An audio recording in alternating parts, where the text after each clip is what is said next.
"Say I'm your husband," the desperate millionaire begged the maid, and the lie that was supposed to save her changed everything forever.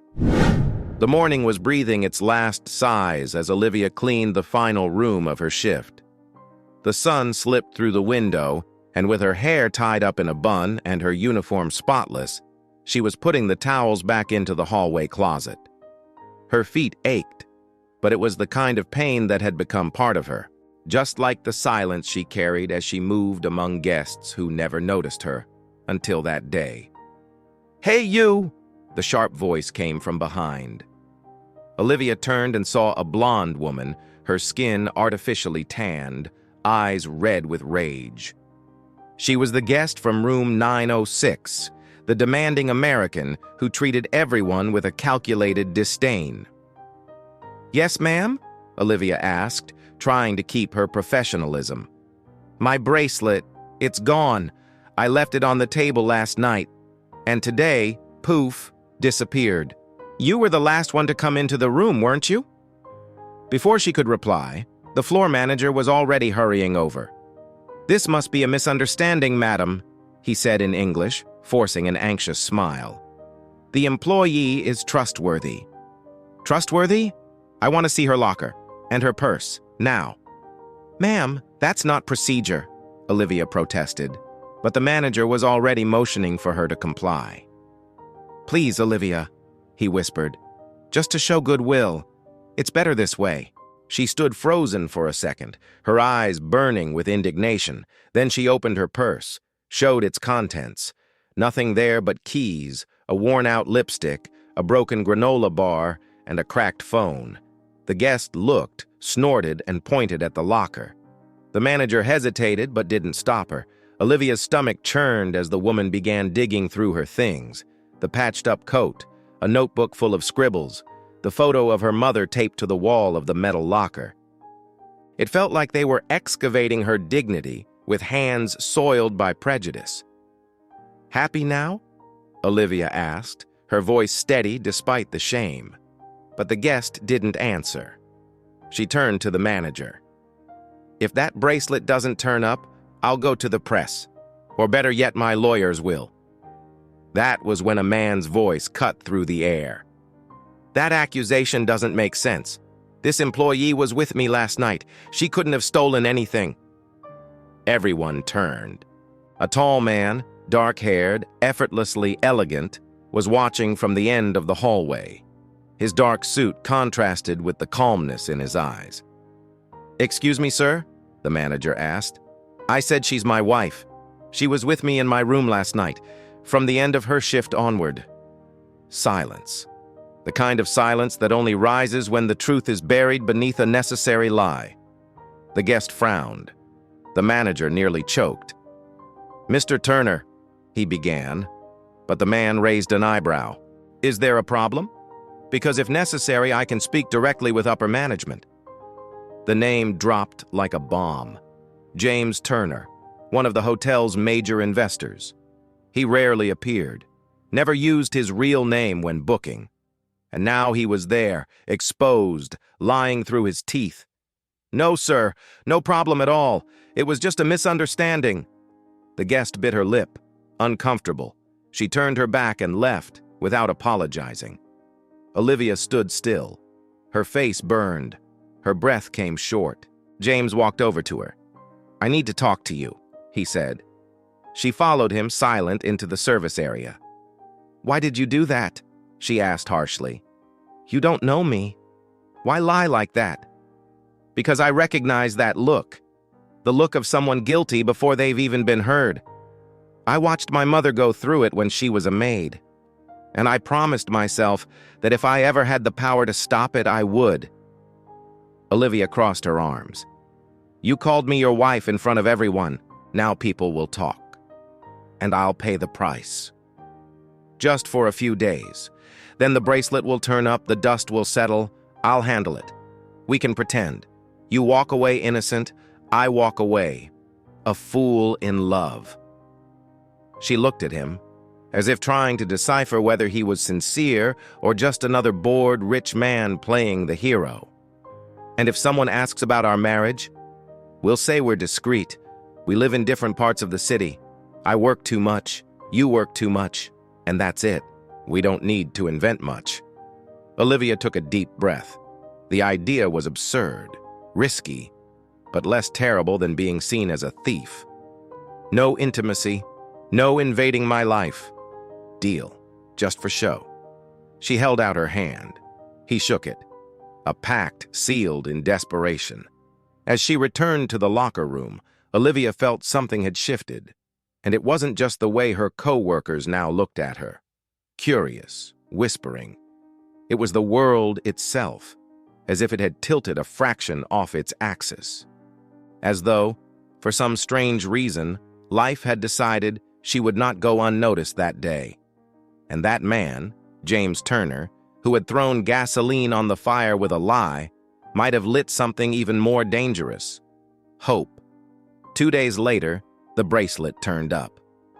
It was there, lying behind the vanity in room 906, exactly where Olivia had said she'd never touched. A maintenance worker found the piece of jewelry while fixing the outlet that kept shorting. The guest merely sighed in annoyance when informed.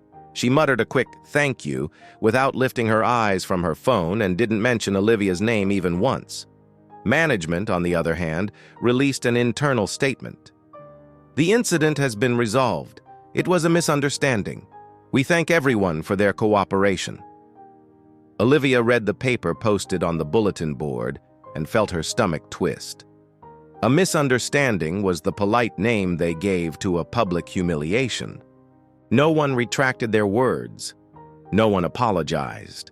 And the stares lingered. Some co-workers looked at her with pity.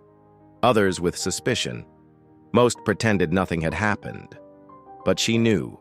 She knew the whispers stopped whenever she entered the break room. She knew that for some, she was still the maid who almost stole a bracelet. The truth had surfaced, yes, but the stain remained. The next morning, as she pushed her cleaning cart down the 9th floor hallway, she heard James's unmistakable voice. "Good morning, wife." She froze, took a deep breath before turning to face him. "You don't have to keep this up. They already found the bracelet. The show's over." James gave a faint smile. "There are still rumors, and now that we've lied once, we need to stick with the story, at least for now. I'm not interested in playing along with your theatrics. Neither am I, but I think we could at least have lunch, just to look like a functional couple." She crossed her arms. "Lunch? It's the least I can do after putting you in this situation." Olivia hesitated. Every instinct screamed against it. But there was something about James, his calmness, his attentive eyes, the way he treated her as an equal, that disarmed her. The restaurant was on the hotel rooftop, a place where staff never ate, a place where women like her were only seen cleaning glasses, not holding silverware. She walked in with a clean uniform and her hair down. He was already waiting. He didn't take his eyes off her. "Never thought coming up here would make me nervous," she said as she sat. "I get nervous down there, trying to look like a respectable investor when all I want is to sleep until noon." She laughed, surprised. "You don't strike me as the type to make fun of yourself. That's because I'm careful about who I show it to." They ordered expensive dishes. She didn't know the names of half the ingredients. Neither did he. "Have you always had money?" she asked, studying him. "Since I was 15. My father died young. My brother and I inherited the company, but I was the only one who stayed. I learned fast how to wear suits, how to lie well, how to talk like them." "And why don't you talk like that anymore?" "Because with you, I don't need to pretend." She swallowed hard and changed the subject. "I've been working since I was 15 too. Started as a kitchen assistant in a restaurant. Then I worked in a hospital laundry. I came here because I needed 2 shifts to pay for my mother's treatment." "And how is she?" "She's better, but she still can't walk properly. My sister and I take care of her." "You take care of everyone," he said, as if stating something important. "And you?" "I learned to take care of appearances, but never of anyone real." Olivia stayed quiet. For the first time, she didn't know if she was facing a man helping out of empathy or out of loneliness. But whatever the reason, he was there. Listening, not looking away, not checking his phone, not judging. "Why did you do it?" she asked softly. "The lie, calling me your wife. You could have just said you knew me." James leaned his elbows on the table. His eyes were darker now. "Because no one would listen to you, but they would listen to a man saying you belong to him, that you're his. It's ridiculous, I know, but that's how it works. And at that moment, it was the only way to protect you." She drew a deep breath. She knew he was right, and she hated that he was. "I don't belong to anyone." "I know, and that's why I admire you." They stayed in silence for a while. The city stretched out before them, chaotic and alive. Down below, the honking of horns. Up here, the weight of unspoken words. Before they parted, he looked at her again. "We'll keep pretending, right? For how long?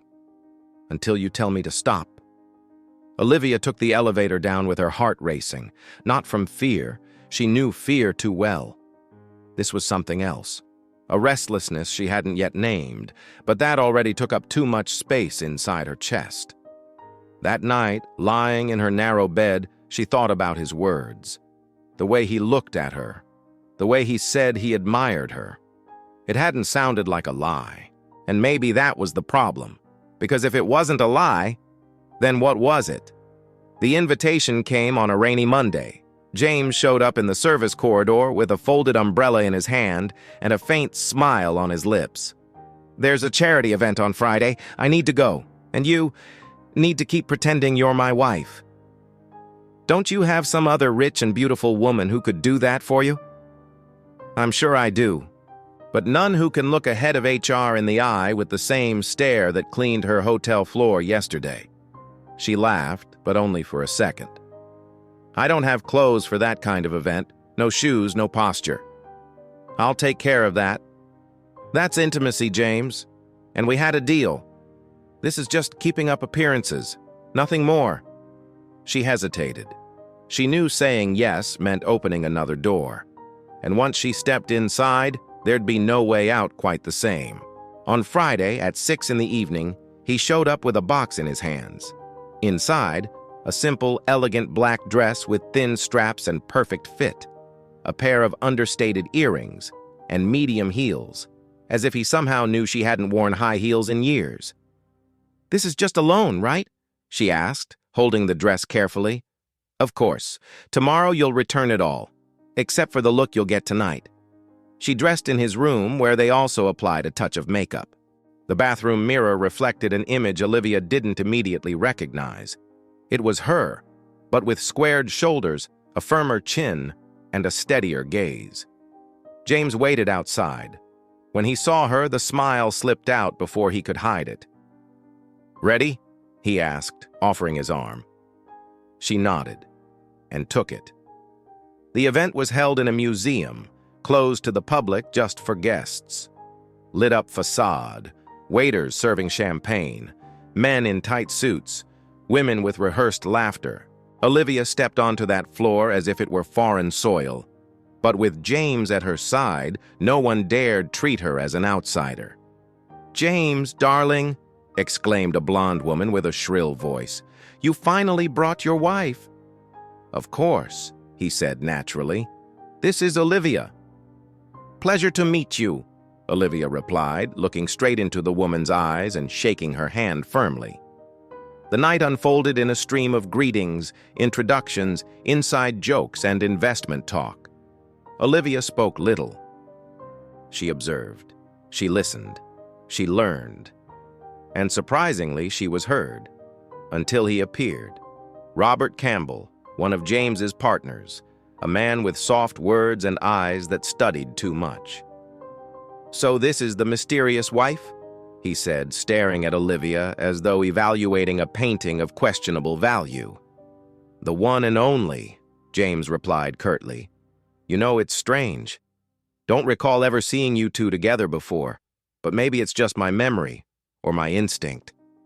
Or maybe it's just a lack of manners, Olivia shot back, steady. Robert gave a cynical smile, then turned to James. You've always been good at disguises. Careful not to get too distracted. These events are full of sharp ears. The ears I worry about are the ones that never truly listen. Robert walked away. James tightened his grip on the glass in his hand. Sorry about that, he said. He's a scorpion trying to play politician. He thinks I'm using you. He thinks I'm easy to fool, which is worse. She took a deep breath. The atmosphere had been lighter before. Now the weight returned, but instead of leaving, she stayed. Because despite everything, the place was starting to feel a little less out of reach. On the way back, the car cut through a city glowing with headlights and sirens. Comfortable silence filled the space between them. Thanks for coming, James said. Don't know how I would have endured that alone. You didn't look uncomfortable. That's because you were there, with me. She turned her face away. The city felt distant. When we started this lie, it was just to avoid a scandal. But now it feels bigger, messier. Yeah, it got messy. He pulled up in front of her building. For a moment, neither of them moved. Olivia, he said, turning toward her. She met his eyes, and he kissed her. It was quick, but not impersonal. There was no act, no contract. She kissed him back, out of instinct, out of desire, out of confusion. But the second their lips parted, she pulled away. You shouldn't have done that. I know. We had a deal. I know that too. And now? James stayed silent. For the first time, he seemed without answers. Good night, James, she said, opening the door. He didn't stop her, just watched as she went inside. When the door shut, she leaned her forehead against the wood, her heart pounding. Her world, until now divided between what she could and what she should, was beginning to crack down the middle. Because deep inside, for the first time, she wasn't sure she wanted to keep the distance. And maybe that was the beginning of the end of the agreement that had kept them safe. On Monday morning, Olivia arrived at work to find the hotel lobby filled with a strange silence, broken only by hurried footsteps and tense whispers. Did you see? A coworker whispered. It's all over the news sites. Who? James Turner. Olivia stopped breathing for a second. She rushed to the locker room and grabbed her phone. Headlines in all caps screamed across the screen. Businessman James Turner named in investigation of fraud involving public contracts. Luxury, influence, and corruption. The other side of investor Turner. The downfall of a promising heir. The images showed James leaving a government building, surrounded by reporters. Tired eyes, tight jaw. The articles linked him to a scheme of overpriced contracts with documents signed under his name. No one mentioned the partner. No one talked about the internal investigation he himself had started months earlier. He had disappeared. Olivia called, sent messages. No response. The first night, she stared at her phone until she fell asleep. The second, she dreamed of him shouting from inside a locked room. On the third morning, she found James sitting on the steps of her building, looking like a boy who had lost everything and didn't know where to go. I knew you'd come, he said without lifting his head. She said nothing, just opened the door and let him in. The apartment was small, 2 cramped rooms. Her mother slept in the bedroom. Her sister worked a late shift. James took off his wrinkled blazer and sat on the couch, his face lined with dark circles, unshaven. I didn't know where else to go. The press is camped outside my place. My brother refuses to get involved. My lawyers say I should keep quiet. Are you involved? I am, but not the way they think. She stared at him. He took a deep breath. I found out about the scheme months ago. Fake invoices, unsigned contracts, services paid for but never delivered. It was Robert. He manipulated everything, but he used my name, my digital authorization. And you didn't notice? Too late. When I confronted him, he said that's just how the game works. I recorded him, gathered evidence, turned it all over to the prosecutor's office. Thought they'd protect me. But he moved first, leaked selective documents, threw my name into the fire, and vanished. She sat down beside him slowly. Are you going to be arrested? For now, no. But I lost everything. Investors pulled out. Contracts suspended. My employees haven't been paid. The company is bleeding. He buried his head in his hands. Silence hung heavy between them. And why come here? She asked. Because you're the only person who's seen me without the last name. And you stayed. She closed her eyes for a moment. When she opened them, she spoke softly. You can stay until this blows over. You shouldn't trust me, but I do. The following days were a forced restart. James slept on the couch, helped in the kitchen, scrubbed the bathroom with an old bucket. He had breakfast with stale bread and chatted with Olivia's mother about soap operas. For the first time in ages, he wasn't the heir, or the investor, or the scandal. He was just a man trying not to fall apart. Olivia watched the transformation in silence. At night, their conversations were few, but weighted. You know what hurts the most? He said once.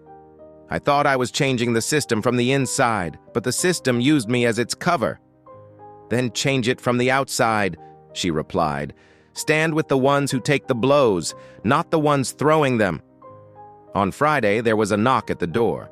A TV crew looking for James. She sent them away, said he was out of town, shut the door with anger. When she turned, James was standing, ready to leave. I can't keep dragging you into this, he said. You've already been through enough at that hotel. Now your family will get dragged in too. I'm not with you out of pity, James. Then why? She hesitated. Because you were the first to really listen to me.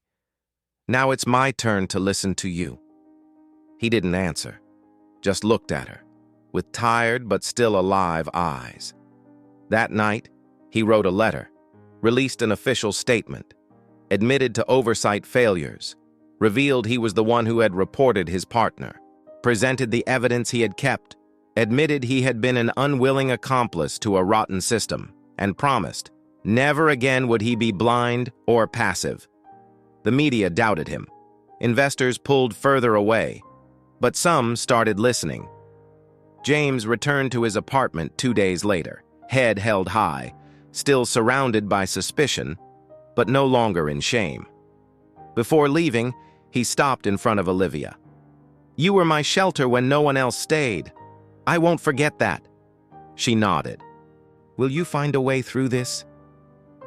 I have no choice, but now I know where to begin. He walked out, and for the first time since the scandal, Olivia didn't feel fear for him. She felt pride, because in that fall, he didn't break. He remade himself, and now she knew. The James who left her couch wasn't the same one who had walked in. The following months felt like walking down a street full of shattered mirrors. Every step risked a cut, but not moving forward meant standing still. James was officially cleared. The prosecutor's office recognized his whistleblowing as key to dismantling the scheme. Robert, the former partner, fled the country. But the victory came at a price.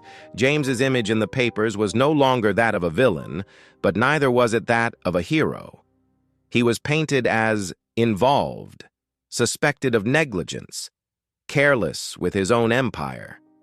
The press that once burned him now simply ignored him. And the silence was just as cruel as the scandal. Contracts evaporated. 3 major companies cut ties. The headquarters was reduced to half a rented floor. Only 20 employees remained. And James, though cleaner, was left without solid ground.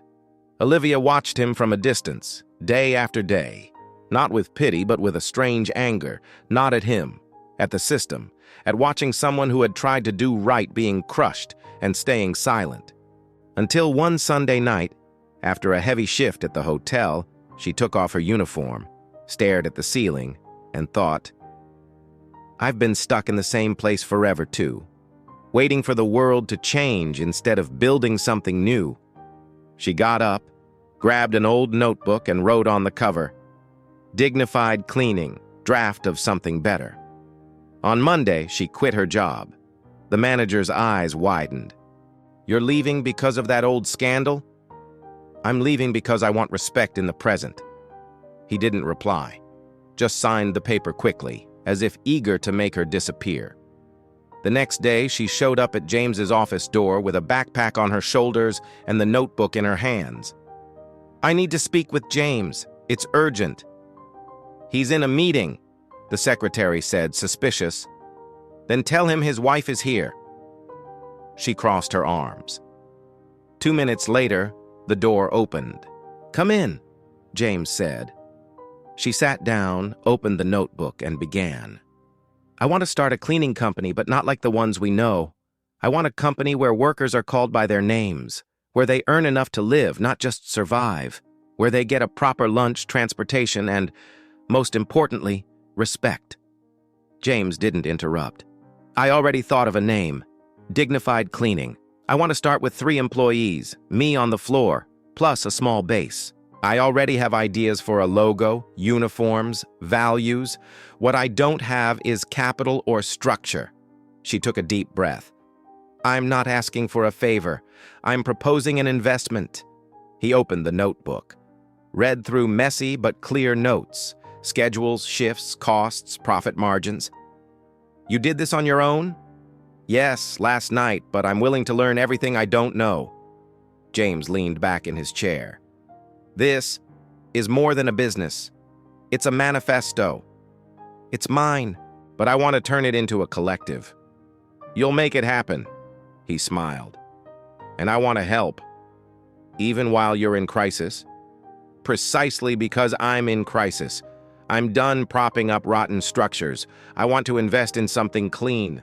Literally." She held back a laugh. He held back emotion. "So, is that a yes?" "It's a yes." Over the next 3 months, Dignified Cleaning went from paper to pavement. The first contract came with a public school that needed weekly sanitizing. Then a small clinic. Then a downtown co-working space. Olivia wore the uniform as both owner and operator. She scrubbed bathrooms, organized schedules, handled clients. James helped with contracts, marketing, cash flow. But he made it clear. The vision was hers. He was just support. The team grew to 6 women, all former workers undervalued in hotels, office buildings, or luxury homes. When they received their first paychecks, above average with transit passes, meals, and badges with their names and pronouns, they cried. "No one's ever called me by my name at work before," one said, moved. One evening, James showed up with pizza at the improvised headquarters, a converted garage in Olivia's neighborhood. "You don't stop, do you?" he said, watching her coordinate the week's schedule. "I stopped for 20 years. Now I'm running to make up for it." He handed her a slice of pizza. They sat on the floor. "You know what impresses me most about you?" he asked. "You don't wait for someone to save you." "Because I learned not to wait. Waiting too long becomes a prison. And now I wait on myself. And maybe on whoever walks beside me." He looked at her, with less desire and more admiration. The following week, Olivia was invited to give a short talk at a seminar on women entrepreneurs. Nervous, she practiced her speech with James 4 times. On the day, she wore the company shirt and stepped onto the stage. "My name is Olivia Johnson. I'm the founder of Dignified Cleaning. I didn't study business. I don't have an MBA. But I know what it feels like to be ashamed of the name on my uniform. I know what it feels like to work invisible. Today, I want to offer what I never had. Dignity. Not just cleaning with respect." Timid applause at first, then steady, long. On the way out, James was waiting at the door of the event. "You were incredible." I almost threw up before going up there. And now the world knows who you are." She laughed, looked at him, not as someone thanking him, but as someone recognizing him. For the first time, she didn't feel smaller walking beside him, because now she wasn't a maid defended by a rich man. She was a woman who had built her own ground, and who, alongside someone like James, could go even further. 7 months later, the walls of the hotel shook again, not from scandal, but from renovation, and not of marble or chandeliers. The transformation came from within, from HR to the cafeteria, a new code of conduct, a new benefits program, a new majority owner. James Turner had bought out the remaining shares of his fugitive partner, and with them, took control of the place where his mother had been humiliated decades earlier, where Olivia had almost had her life ruined over a lost bracelet. The announcement came quietly. No press conference, no fireworks, just an internal memo signed by him. The hotel now belongs to someone who knows the value of every uniform, every employee, every story ignored for far too long. The first meeting with the staff was held in the basement auditorium, the same room once reserved only for mandatory trainings. James walked onto the stage, shirt sleeves rolled up, steady gaze, firm posture. "None of you work for me. You work with me. And that changes everything." In the audience, Olivia sat in the front row, not as James's wife, not as a former employee, but as a guest of honor, founder of Dignified Cleaning, partner in a new chapter. Starting next month, all employees will have full health coverage, doubled meal vouchers, and semi-annual evaluations that actually listen. And yes, maids will get a break between floors, because dignity begins in the details. Many didn't know how to react. Some applauded. Others cried silently. At the end, James stepped down from the stage and walked to Olivia. "It still feels like too little, but it's a start." She nodded. "It's the right start." That night, he took her back to the hotel rooftop, the same place where, months before, she had felt the bitter taste of not belonging. This time, the space was empty. No party, no champagne, just the two of them, and the city lit up at their feet. "When my mother worked here, she said she cleaned the rooms as if they were her own," James said, leaning against the railing. "And still she was called the cleaning lady." "I know the feeling. I was once the bracelet girl." "Exactly. And now you have your own company, and I have the chance to rebuild mine, but the right way." Olivia stayed quiet for a moment, feeling the wind on her skin, the weight of a journey that left scars, but strong ones. "There's something I want to give you," he said. He pulled a small fabric box from his pocket. It wasn't from a luxury jeweler. No brand, just simplicity. She opened it. Inside, a necklace with a small silver key, delicate and light. "It's symbolic," he said. "Not a ring. Because this isn't a proposal for a happy ending. It's a proposal for continuity." She took the necklace carefully. "A key to what?" "To whatever you want. To open what we build. Together, but free. With promise, but without prison." She smiled, a smile that carried everything that didn't need to be said. "I accept," she answered. "Accept what?" "The key. What comes with it. And you." He stepped closer, touched her hand. The kiss that followed wasn't euphoric. It was true. A meeting. From two people who had fallen together, risen together, and now walked in the same rhythm. Months later, Dignified Cleaning signed a contract with the entire hotel chain, joint trainings. Best practices replicated. Training programs designed by Olivia, implemented with James's support.